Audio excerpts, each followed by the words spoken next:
When most people think about quitting sugar, they imagine changes in weight or cravings. But the very first organ to react is not your waistline, it's your kidneys. The moment sugar intake drops, insulin levels begin to fall. And your kidneys respond immediately. They release more sodium and water, subtly shifting your fluid balance. This is why many people feel sharper headaches on the first day. It's not weakness. It's your body recalibrating after years of constant sugar signals. But something even more powerful happens before that. Inside your brain, when sugar suddenly disappears, your brain's reward system reacts like it's been cut off from an expected signal. Dopamine, the chemical tied to motivation and pleasure, drops quickly.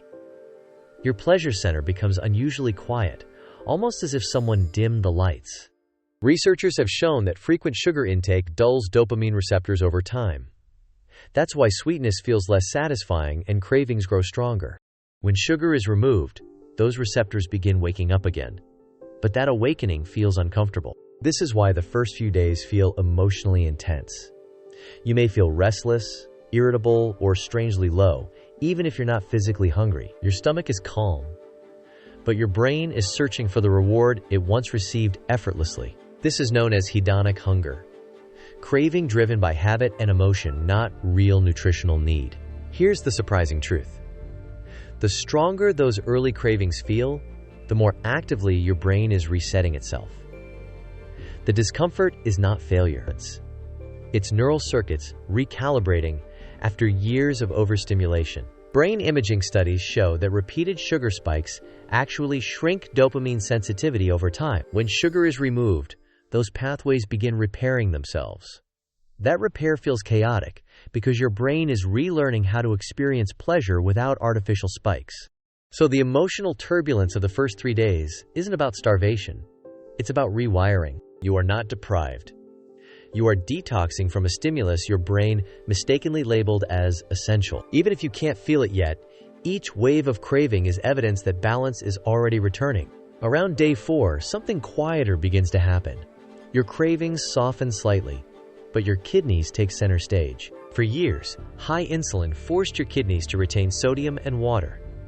Insulin doesn't just control blood sugar, it also acts as a hidden fluid retention signal. When insulin finally drops, your kidneys interpret this as permission to release pressure. Sodium leaves through urine. Water follows. This is why many people notice their face looks less swollen. Their eyelids feel lighter. Their jawline sharper. This is not cosmetic luck. It's physiology. The early weight loss most people see isn't fat yet. It's stored water being released. Each gram of stored sugar holds several grams of water beside it. When insulin falls, that reservoir empties quickly. This is why losing a few kilos in the first week is common. But here's where confusion often appears. As water leaves, electrolytes leave with it. Sodium, potassium, magnesium. This imbalance causes dizziness, fatigue, and what many call the sugar flu. The problem is not lack of sugar, it's lack of minerals. Drinking more water alone can make symptoms worse. What your body needs is balance. A pinch of salt, mineral water, leafy greens.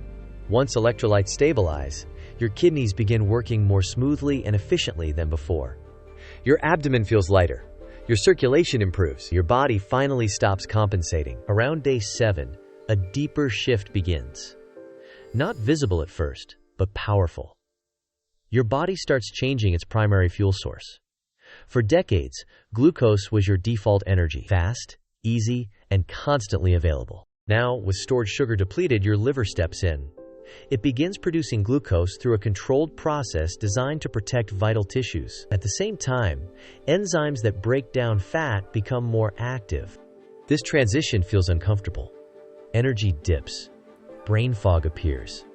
This is not failure. It's metabolic friction. Your system is abandoning convenience for endurance. Researchers call this the return of metabolic flexibility, a capability humans once relied on for survival. Your weakest days often arrive right before your strongest phase begins. As fat metabolism improves, mitochondria adapt. They become more efficient. Energy becomes steadier. Highs and crashes fade. Your brain resists at first because it's learning to use cleaner fuel. This adjustment feels foggy, not dangerous. Once adaptation occurs, many people report clarity more stable than anything sugar ever provided. Around day 10, inflammation begins to fall, and the effects become visible. Skin looks brighter, joints feel lighter, facial puffiness fades. This happens because sugar drives a process called glycation. Excess glucose binds to proteins, stiffening collagen and accelerating aging. When sugar is removed, this process slows. Collagen regains flexibility. Tissues soften. Inflammation calms. Your immune system quiets. Pain signals decrease. Your body reallocates energy toward repair instead of constant damage control. By day 13, something remarkable happens. Your taste buds reset. Sweetness no longer overwhelms them. Natural flavors become vivid again. Fruit tastes sweet. Meals feel satisfying sooner. At the same time, appetite hormones realign. Your brain hears fullness signals clearly again. The constant urge to snack fades. You eat because you need nourishment, not stimulation. This is what many people describe as food freedom. By day 14, you realize something important. Quitting sugar didn't just change your diet. It changed your perception. This reset is not about punishment. It's about awareness.